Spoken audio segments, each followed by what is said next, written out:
question of an open campus has been a recurring issue for students and for faculty and other members of the community. And that's why it remains something we need to address.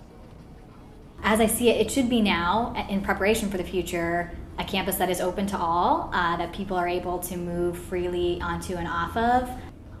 I think it's quite a porous campus, I would say. I wouldn't say it's an open campus. I think the campus is trying to send signals that it's not open.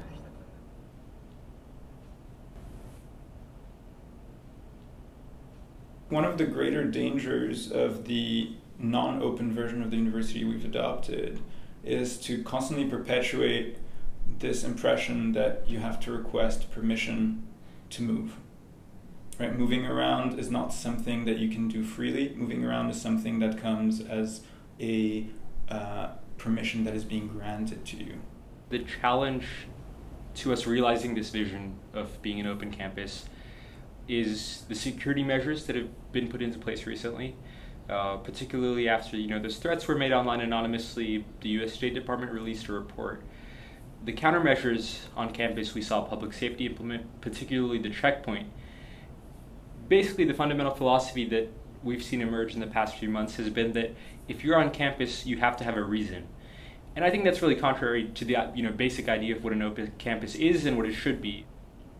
A lot of people were surprised by the institution of the checkpoint last semester, which seems to have continued until this semester. Even it almost seems a little bit more permanent with the structure that they've built there. Eventually, there will be multiple entrance points around the campus. There won't just be one access road, so that'll be a little bit different. But I think the checkpoint doesn't really seem to gel with that idea.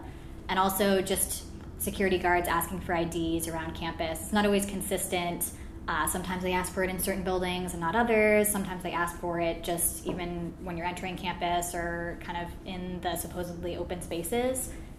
I did a little survey in class once, and I don't know, it would be interesting to see in university how it works, but there was only one student who had never been asked for his ID, and he was blonde and tall and blue-eyed. And the students who were being asked 5 or 6 times a day on average were all brown and of South Asian origin, South or Southeastern Asian origin. So, it seemed like there was some stratification in my class, but that was a sample of maybe 30 students, so it doesn't say much. But it'd be interesting to figure it out on the whole of campus.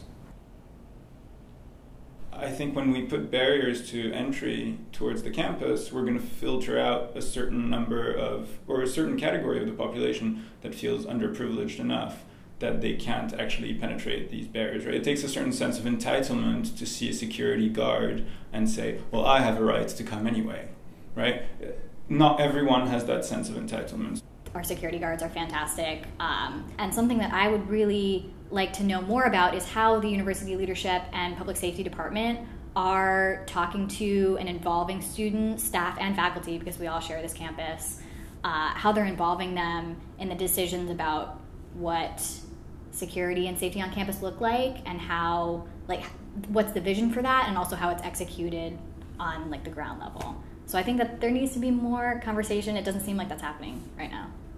Communication has dropped somewhat, but naturally, not because people had just decided to drop communication all of a sudden. And it only really takes a simple question on email from myself or anyone else. Really, it doesn't even have to be a person on student government, to someone like Rob or to someone else on public safety to get some clarification on what's going on. When it comes to our relationship with public safety, we have a wonderful one, and it's very productive. There's a high work rate, but there's always going to be some gaps. So I think it's a balance, and while definitely public safety can be more receptive, I wish the student body more broadly, rather than just talking about it amongst themselves, would step forward and have their voices heard to the broader community. An open space might not be a public space, but I think an open space aspires to being a public space, and I don't think we've succeeded very well at that.